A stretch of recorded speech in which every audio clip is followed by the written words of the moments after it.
وحی کی جو ابتدا تھی وہ آپ علیہ الصلوۃ والسلام کی سچے خوابوں سے ہوئی۔ آپ علیہ الصلوۃ والسلام جو بھی خواب دیکھتے تھے وہ بالکل اس وقت مطابق واقعہ روز روشن کی طرح سامنے آ جاتا۔ پھر اس کے بعد آپ صلی اللہ علیہ وسلم کا دل مبارک یکسوئی اور خلوت کی طرف مائل ہونے لگتا۔ اس خلوت کے لیے آپ غار حرا کو منتخب فرماتے۔ غار حرا جو ہے وہ مکہ مکرمہ کے قبرستان جنت معلیٰ سے کچھ آگے ایک پہاڑ پر ہے جس کو جبل نور کہا جاتا ہے۔ آپ اس غار میں جا کر عبادت کرتے، کئی راتیں وہاں رہتے، جب توشہ ختم ہو جاتا پھر واپس گھر آ جاتے۔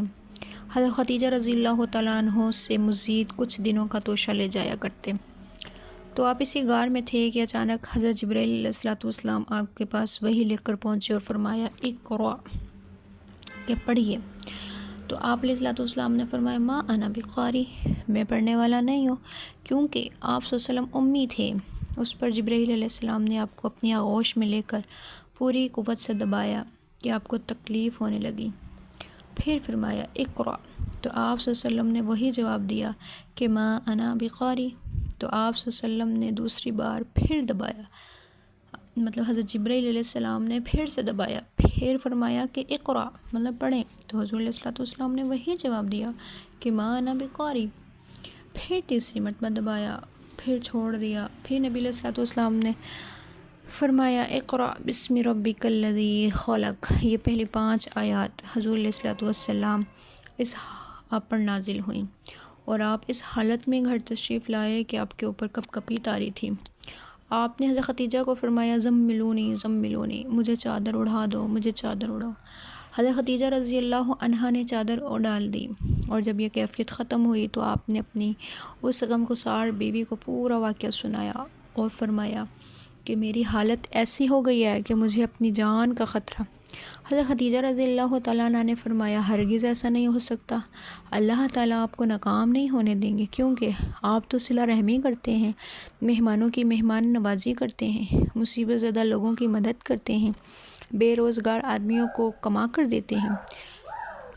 اس طرح حضرت خدیجہ رضی اللہ تعالیٰ عنہ آپ صلی اللہ علیہ وسلم کو تسلی دیتی رہیں۔ پھر آپ صلی اللہ علیہ وسلم کو اپنے چچا زاد بھائی ورقہ بن نوفل کے پاس لے گئیں جو بت پرستی سے توبہ طائب ہو کر نصرانی بن گئے تھے، اور اس وقت نصرانی ہی جو دین تھا وہ برحق تھا۔ آپ بڑے لکھے آدمیوں میں آپ کا شمار تھا، عربی مادری زبان تھی، عبرانی زبان کو بھی وہ جانتے تھے۔ اس وقت وہ بوڑھے ہو گئے تھے، بنیائی بھی چلی گئی۔ حضرت خدیجہ رضی اللہ تعالیٰ عنہ نے فرمایا چچا زاد بھائی ذرا اپنے بھتیجے کی بات تو سنیں۔ ورقہ آپ کی طرف متوجہ ہوئے اور آپ نے سارا قصہ سنایا۔ ورقہ بن نوفل نے سنتے ہی کہہ دیا یہی وہ ناموس فرشتہ ہے جو موسیٰ علیہ السلام کے پاس آیا کرتا تھا۔ کاش میں آپ کی نبوت کے زمانے میں قوی ہوتا، کاش میں اس وقت زندہ ہوتا جب آپ کی قوم آپ کو وطن سے نکال دے گی۔